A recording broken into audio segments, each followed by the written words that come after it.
လင်မယားနှစ်ယောက်လက်ထပ်ပြီး3နှစ်ကြာမှခင်မုန်းဖြစ်သူကဇနီးကိုပထမဆုံးအကြိမ်ကွာရှင်းခွင့်တောင်းခဲ့ပါတယ်။ပြီးခဲ့တဲ့3နှစ်တာအတွင်းမှာနားလည်ပေးခဲ့တဲ့အတွက်ဇနီးတွေကိုကျေးဇူးတင်စကားပြောပြီးကြန့်ရှိတဲ့ဘဝတစ်လျှောက်အဆင်ပြေပြေနေနိုင်ဖို့ဘန်ကတ်တစ်ခုအိမ်တစ်လုံးနဲ့ကား3စီးပေးခဲ့ပါတယ်။ဒါပေမဲ့ဇနီးတွေကဘာမှမယူဘဲအကုန်ညှင်းပယ်ခဲ့ပါတယ်။ခင်မုန်းဖြစ်သူကသူမအပေါ်အကျွေးတင်နေတာမျိုးမရှိဘူးလို့သူမကယူဆထားလို့ပါ။တကယ်တော့ဒီဇလန်ကလွန်ခဲ့တဲ့3နှစ်ကတည်းကစတင်ခဲ့တာပါ။ခင်မုန်းဖြစ်သူရဲ့အဖိုးဖြစ်သူကတေအန်ဆဲအချိန်မှာမြေးဖြစ်သူကိုအိမ်အောင်ကြတာမြင်ကျင်ခဲ့တဲ့အတွက်တတ်မှတ်ချက်နဲ့ကိုက်ညီတဲ့မိန်းကလေးတစ်ယောက်ကိုရှာပြီးလက်ထပ်ခဲ့ကြတာဖြစ်ပါတယ်။အိမ်အောင်သက်3နှစ်အတွင်းမှာလည်းခင်မုန်းဖြစ်သူကသူမအပေါ်အရန်ကောင်းခဲ့ပါတယ်။တန်မိုးကြီးအဝတ်စားတွေဝယ်ပေးတဲ့အပြင်စိတ်ကြိုက်သုံးနိုင်ဖို့အကန့်အသတ်မရှိဘန်ကတ်တစ်ခုကိုလည်းပေးထားခဲ့ပါတယ်။ဇနီးဖြစ်သူကတော့ရှင်ကျမအပေါ်အရန်ကောင်းခဲ့ပြီးသားပါ။ဒီလောက်အများကြီးမလိုပါဘူးလို့ပြောပေမဲ့ခင်မုန်းဖြစ်သူကတော့ဒါဟာသဘောတူညီချက်အရာလက်ထပ်ခဲ့တာဆိုပေမဲ့မင်းကငါရဲ့တရားဝင်ဇနီးဖြစ်နေတော့မယ်။ဒါတွေကငါရဲ့တာဝန်တွေပါလို့ပြန်ပြောခဲ့ပါတယ်။တနေ့မှာဇနီးဖြစ်သူနေမကောင်းဖြစ်လို့အိပ်ရာထဲလဲနေတော့ခင်မုန်းဖြစ်သူကဆေးတိုက်ပြီးအနားမှာကိုယ်တိုင်ကိုကြားပြုစုပေးခဲ့ပါတယ်။သူမနိုးလာလို့ဘေးနားမှာအိပ်ပျော်နေတဲ့ခင်မုန်းကိုမြင်တဲ့အခါ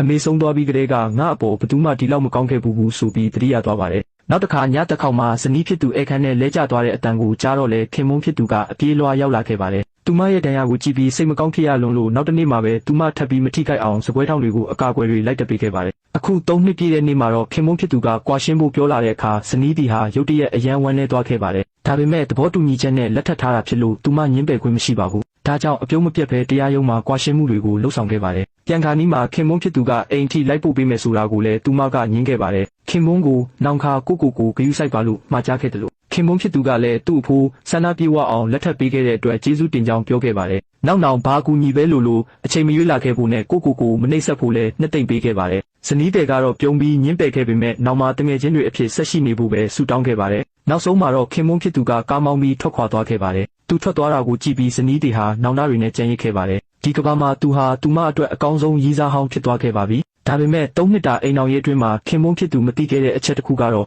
ဒီ3နှစ်တာဟာမှောင်မိုက်နေတဲ့သူမရဲ့ဘဝတွေကရှားပါတဲ့အလင်းရောင်တွေဖြစ်ခဲ့တယ်ဆိုတာပါပဲ။သူဟာသူမကိုနှွေးထွေးမှုတွေပေးခဲ့ပြီးကိုတတိရှိရှိရှင်သန်နိုင်ဖို့အားပေးခဲ့သူပါ။ဒါပေမဲ့အခုတော့မိန်းကလေးရဲ့အိမ်မက်တွေကနိုးထသွားခဲ့ပါပြီ။သူတို့နှစ်ယောက်ရဲ့အချစ်ဆက်လက်ဖြစ်ပေါ်ပုံကိုသိချင်ရင်တော့ကျွန်တော်ရဲ့ page ကိုuploadထားဖို့မမေ့ပါနဲ့ဦးခင်ဗျာ။